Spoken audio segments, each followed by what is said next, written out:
John Fitzgerald Kennedy, do solemnly swear that you will faithfully execute the office of President of the United States. that I will faithfully execute the office of President of the United States And will, to the best of your ability, and will, to the best of my ability, preserve, protect, and defend the Constitution of the United States. preserve, protect, and defend the Constitution of the United States. So help you God. So help me God.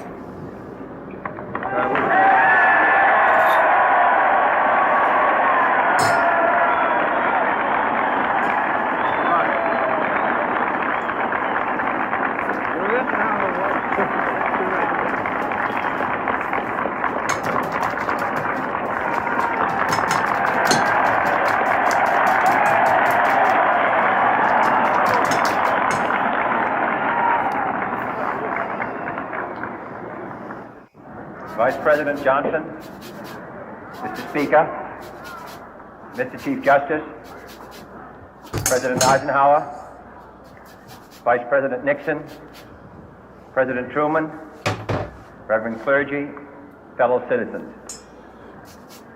We observe today not a victory of party, but a celebration of freedom, symbolizing an end as well as a beginning, signifying renewal as well as change. For I have sworn before you and Almighty God the same solemn oath our forebears prescribed nearly a century and 3/4 ago. The world is very different now, for man holds in his mortal hands the power to abolish all forms of human poverty and all forms of human life. And yet the same revolutionary beliefs for which our forebears fought are still at issue around the globe. The belief that the rights of man come not from the generosity of the state, but from the hand of God. We dare not forget today that we are the heirs of that first revolution.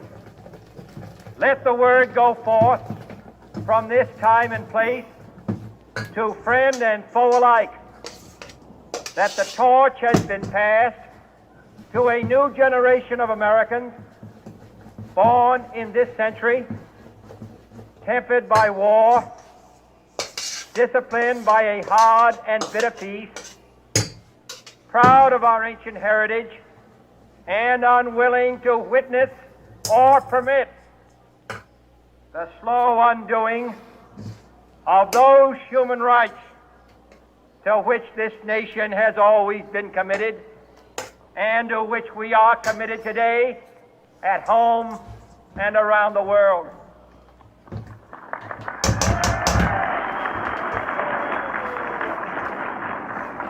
Let every nation know, whether it wishes us well or ill, that we shall pay any price, bear any burden, meet any hardship, support any friend, oppose any foe, to assure the survival and the success of liberty.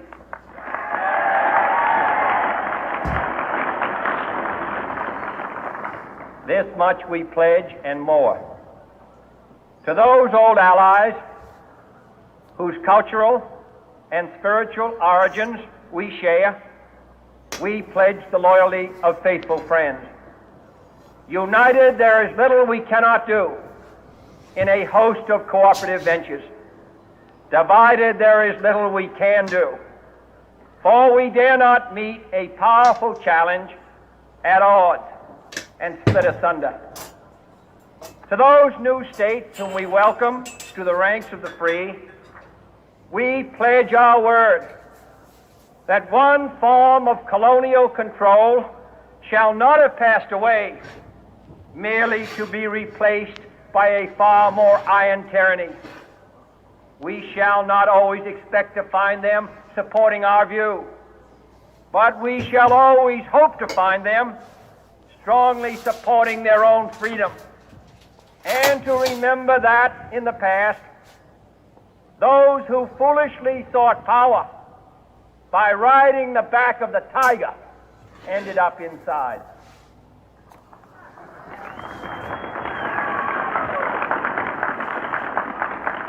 To those people in the huts and villages of half the globe struggling to break the bonds of mass misery, we pledge our best efforts to help them help themselves for whatever period is required, not because the communists may be doing it, not because we seek their votes, but because it is right.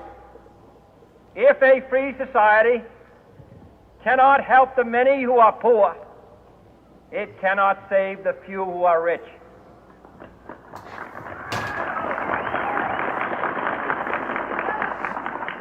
To our sister republics south of our border, we offer a special pledge to convert our good words into good deeds, in a new alliance for progress, to assist free men and free governments in casting off the chains of poverty. But this peaceful revolution of hope cannot become the prey of hostile powers. Let all our neighbors know that we shall join with them to oppose aggression or subversion anywhere in the Americas. And let every other power know that this hemisphere intends to remain the master of its own house.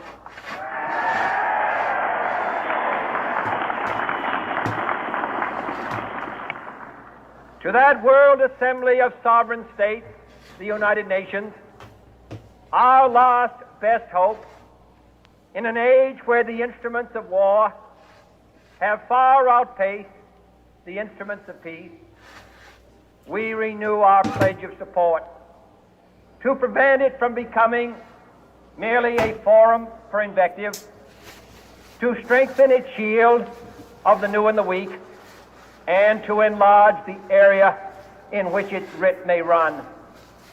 Finally, to those nations who would make themselves our adversary, we offer not a pledge, but a request that both sides begin anew the quest for peace. Before the dark powers of destruction, unleashed by science, engulf all humanity in planned or accidental self-destruction, we dare not tempt them with weakness, for only when our arms are sufficient beyond doubt can we be certain beyond doubt that they will never be employed. But neither can two great and powerful groups of nations take comfort from our present course, both sides overburdened by the cost of modern weapons, both rightly alarmed by the steady spread of the deadly atom, yet both racing to alter that uncertain balance of terror that stays the hand of mankind's final war. So let us begin anew, remembering on both sides that civility is not a sign of weakness, and sincerity is always subject to proof. Let us never negotiate out of fear, but let us never fear to negotiate.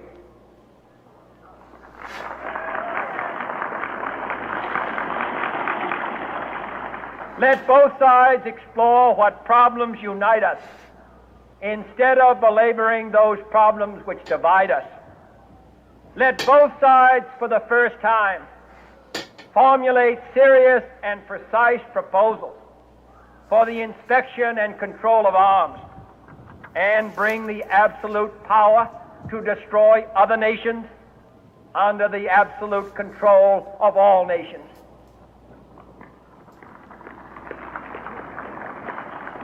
Let both sides seek to invoke the wonders of science instead of its terrors.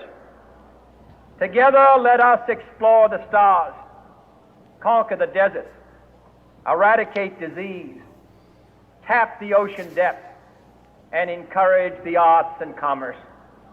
Let both sides unite to heed in all corners of the earth the command of Isaiah to undo the heavy burden and let the oppressed go free. And if a beachhead of cooperation may push back the jungle of suspicion, let both sides join in creating a new endeavor, not a new balance of power, but a new world of law, where the strong are just and the weak secure and the peace preserved. All this will not be finished in the first 100 days, nor will it be finished in the first 1,000 days, nor in the life of this administration, nor even perhaps in our lifetime on this planet. But let us begin.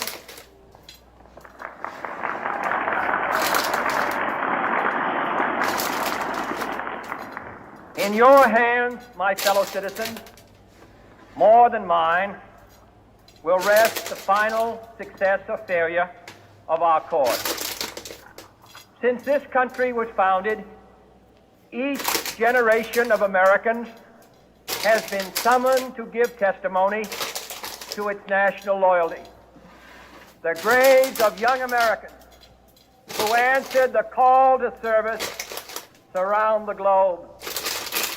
Now the trumpet summons us again, not as a call to bear arms, though arms we need, not as a call to battle, though in battle we are, but a call to bear the burden of a long twilight struggle, year in and year out, rejoicing in hope, patient in tribulation, a struggle against the common enemies of man, tyranny, poverty, disease, and war itself.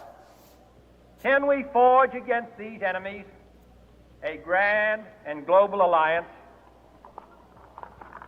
north and south, east and west, that can assure a more fruitful life for all mankind?